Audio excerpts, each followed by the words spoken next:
This is America's fastest train in its highest class of service on the most important route. Welcome to the Acela in First Class. My goal was to travel comfortably at 150 miles an hour and eat deliciously on board. But the Amtrak staff had other plans today on Markus Travels. We're traveling on the Northeast Corridor between Washington, D.C. and Boston. It's the only place where Amtrak runs high-speed trains. They call them Acela, formerly Acela Express. The Union Station in Washington, D.C. is one of the most beautiful train stations in the U.S. It has that golden age of rail travel charm to it, similar to Chicago Union Station. Even the plaza outside feels grand. It's a beautiful summer day in D.C. The building looks just as majestic close up. And inside, it's mesmerizing with these circular patterns in the ceiling. And they have statues too. However, we also get a reminder that the golden age of rail travel in the US is well and truly over. The sign indicates that there are shops over here, but all of them have closed down. It is a beautiful grand hall. Maybe it would be good for producing an event. In the main hall, it's partly a different story. They are using the space for some kind of sales event. In the hall next door, there seem to be some food outlets open, but there are no customers. In the next part of the building, it's more encouraging. There's retail on the main floor and a food court downstairs. I had me some Taco Bell down there because I knew that there's no food in the Amtrak Metropolitan lounge. We'll head there now. I have access thanks to my first class ticket. I paid for this trip myself so that you get a non-sponsored and authentic travel review. Welcome to my channel, Markus Travels. We'll talk more about the price and the value for money at the end of the video. In order to enter the lounge, you have to press a button and wait for the staff to buzz you in. But you still have to open the door yourself. It's another reminder that the US doesn't really do automatic doors. I don't know if you've noticed this. Even in high-end hotels, for example, they usually have manual doors.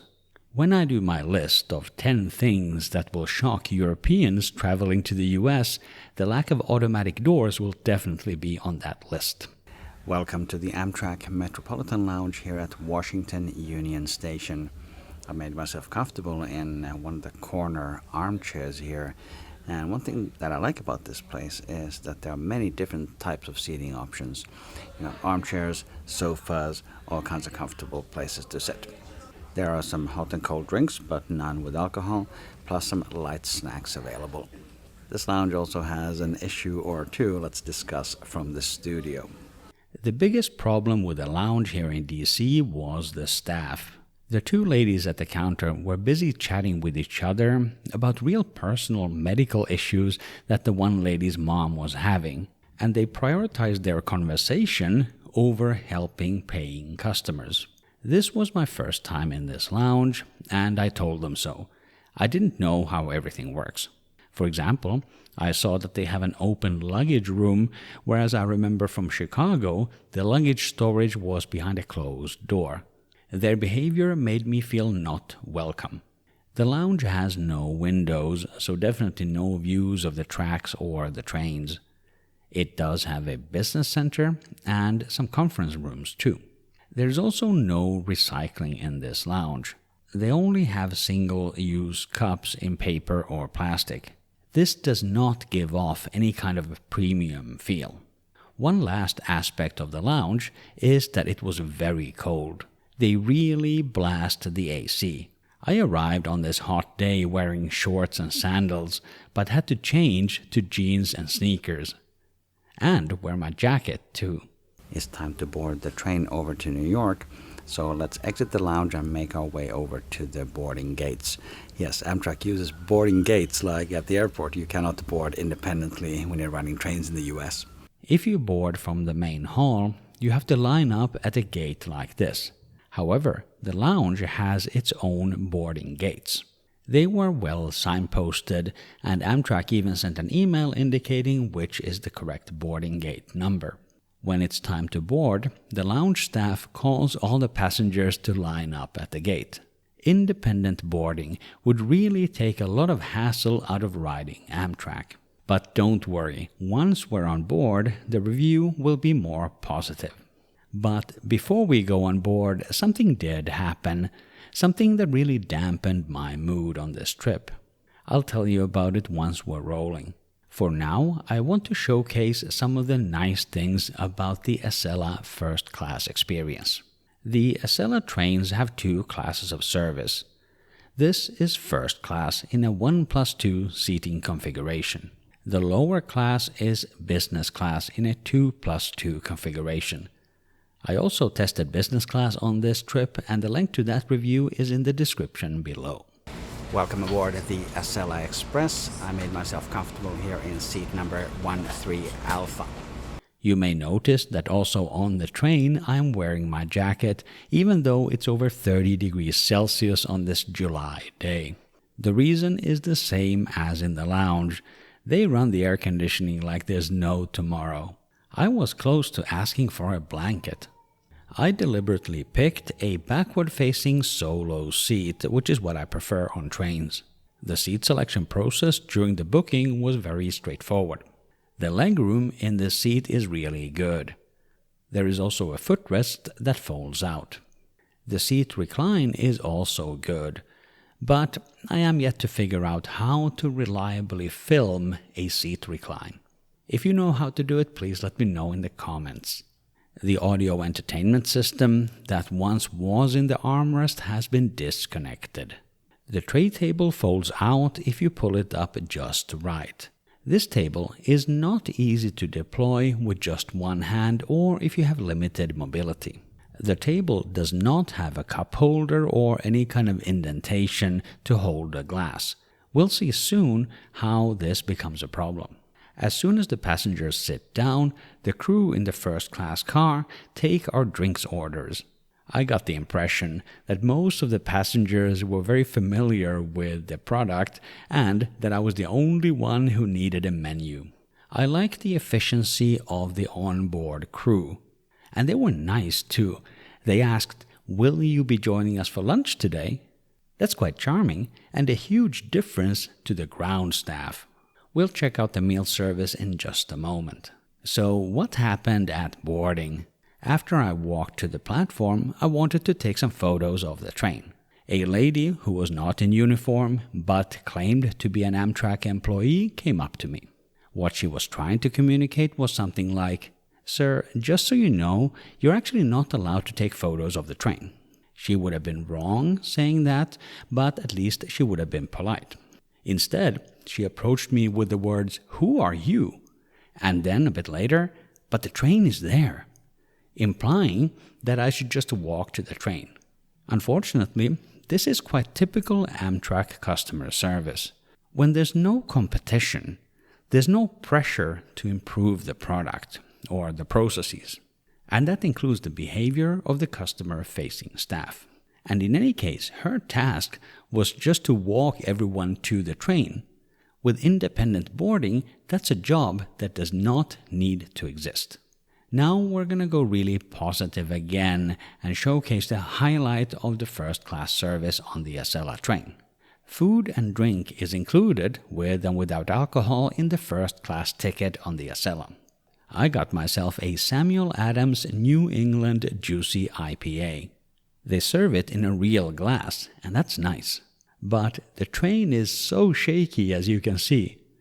I was afraid I'd pour the beer over myself or on my camera. All of the lunch options on the menu sounded great to me. They even come with suggested wine pairings. Very fancy. I went with a strawberry goat cheese salad with a raspberry vinaigrette.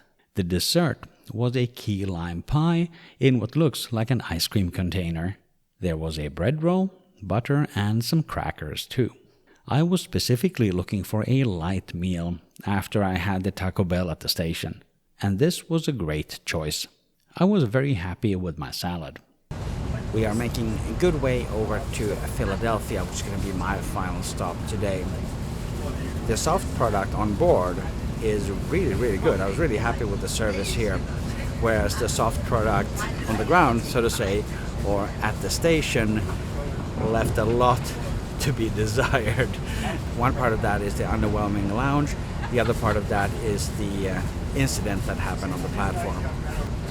Here on board, I'm happy to report that the customer service is very friendly, very efficient, very quick. Like they've really sorted out the processes for getting you your drink and your meal quickly and efficiently, and I really appreciate that. Part of that is also that they clean up your tray and your drinks very, very quickly. Super efficient service on the Acela Express. For entertainment and connectivity, there's free Wi-Fi for everyone. Or you can just look out the window. For storage, there are overhead bins with doors that close like on an aircraft. There's more storage for large bags at the end of the car, and also between some of the seats, but I forgot to film that. The onboard lavatory was old but functional. The main issue I had was that the ride was so shaky. I almost fell over in here. A rough ride quality is difficult to illustrate on video, especially when I have image stabilization on my camera. Let's just say I'm lucky I didn't hurt myself trying to film in here. The hot water in the sink was far too hot, scorching hot. The signs for cups, paper towels, and the hairdryer are so worn that you can barely read them. At least there's plenty of toilet paper in here, you're not gonna run out. There's also all the space in the world in this accessible bathroom. Outside of the lavatory, there's a dispenser for drinking water. This is a retro feature that other train operators should bring back. At my seat, there's a reading light that worked fine. If there's too much sunlight, the curtain will block most of it. But the curtain is not entirely attached to the wall anymore. Electrical power is available by my feet. Just note that this is only a standard US outlet, there's no USB power here. If you prefer a seat with a real table, they have them too, where the table folds out in the middle. If you're enjoying the video, please hit the like button. Thanks for doing that. Earlier in the week, I rode the Northeast Regional, which is a slower train on the same route. On that train, I noted that they had a lot of unnecessary announcements. On the Acela, on the other hand, they are more rational. Though they did say the doors will open on the platform side. No kidding. As we're getting nearer to Philadelphia, Pennsylvania, let's talk about the price and the value for money. This was a one-way journey from Washington, D.C. to Philadelphia in first class on the Acela. The scheduled duration was 1 hour and 43 minutes. The price I paid was $218 US. For that, I got the lounge access, the meal, and a solo seat. I can't say that this represents particularly good value. However, I do note that these tickets often sell out, so a lot of passengers do find this to be a great connection. There are only 10 departures per day in each direction, so there is demand for more. When I took this trip in July 2025, Amtrak was already supposed to have new Acela trains on this route. In fact, I flew all the way from Switzerland specifically to try them. But the new trains are already years behind schedule, so I would not trust any timelines from Amtrak. But it is good to hear that Amtrak has invested in new trains. At the same time, I also hope that they invest in training their ground staff on how to work in customer-facing roles. Now click or tap the screen right here for a great Amtrak experience. This is the California Zephyr, a cross-country sleeper train with excellent views and fantastic food. Thank you for watching Markus Travels. I will see you in the next video.